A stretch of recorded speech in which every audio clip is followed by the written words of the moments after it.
Good afternoon, Cross Timbers. Today is Thursday, April 19, 2018, and I'm Madison Gerland. Thank you for tuning in to our Texan TV newscast.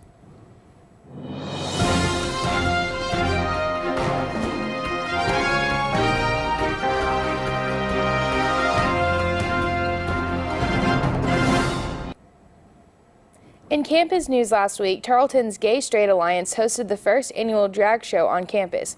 More than 200 people packed a room meant just for 40. The event was sponsored by the Office of Diversity and Inclusion. Texan TV's Cam Nellum was there and filed this report. The Stephenville Empire Tribune reports that police say an informant helped investigators build a case against an alleged cocaine dealer. Daniel Fuentes, 23, was taken into custody April 11th. Lieutenant Don Miller said that Fuentes lives in Dublin but sells cocaine in Stephenville. Miller said police have been watching him for a long time and that the informant purchased cocaine from Fuentes on 2 separate occasions. In 2017, but they waited to make an arrest.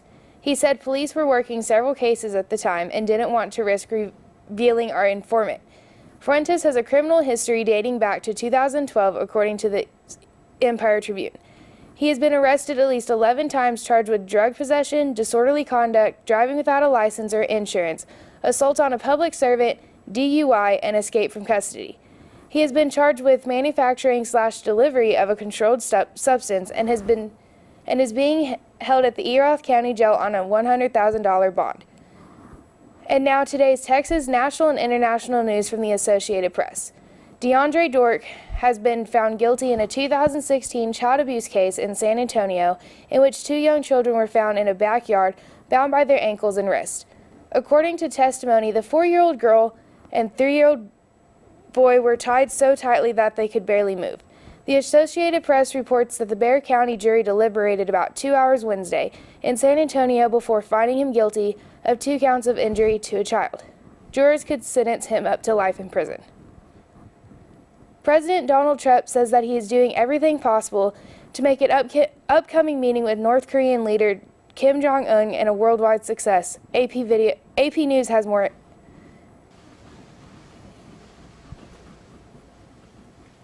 Thank you very much. As you know, I will be meeting with Kim Jong-un in the coming weeks to discuss the denuclearization of the Korean Peninsula.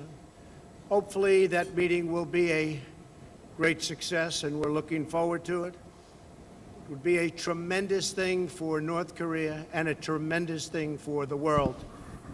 So we will be doing everything possible to make it a worldwide success, not just for the United States or South Korea or North Korea or Japan, but for the entire world.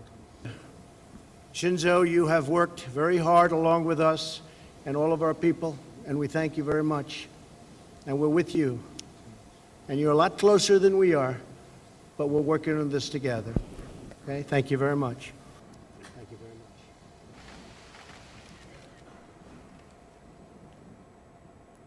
For more of today's national and international news, we turn to the AP News Minute.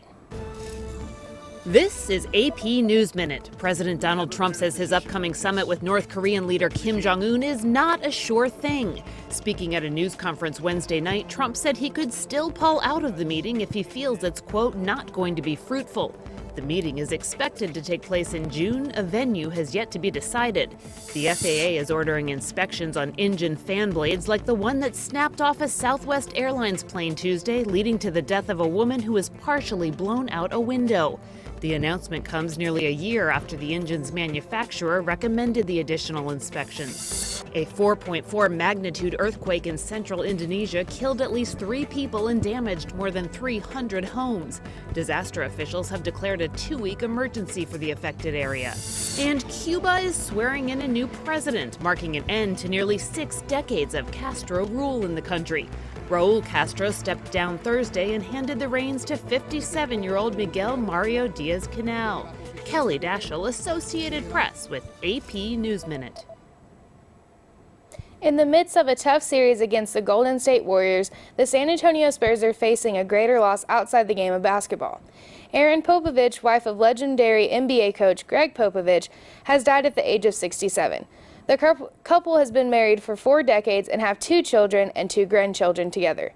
The association as a whole has felt the loss across the board, with emotional reactions from stars such as the likes of LeBron James and Kevin Durant.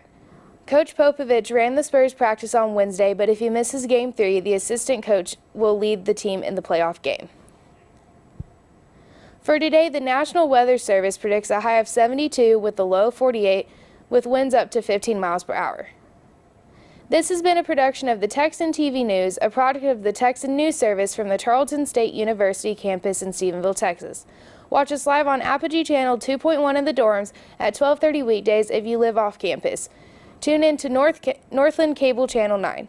You can follow the Texan News Service on Facebook and Twitter, and check out our website at www.texannews.net for all your latest local, state, national, and international news. Have a wonderful day, Texans.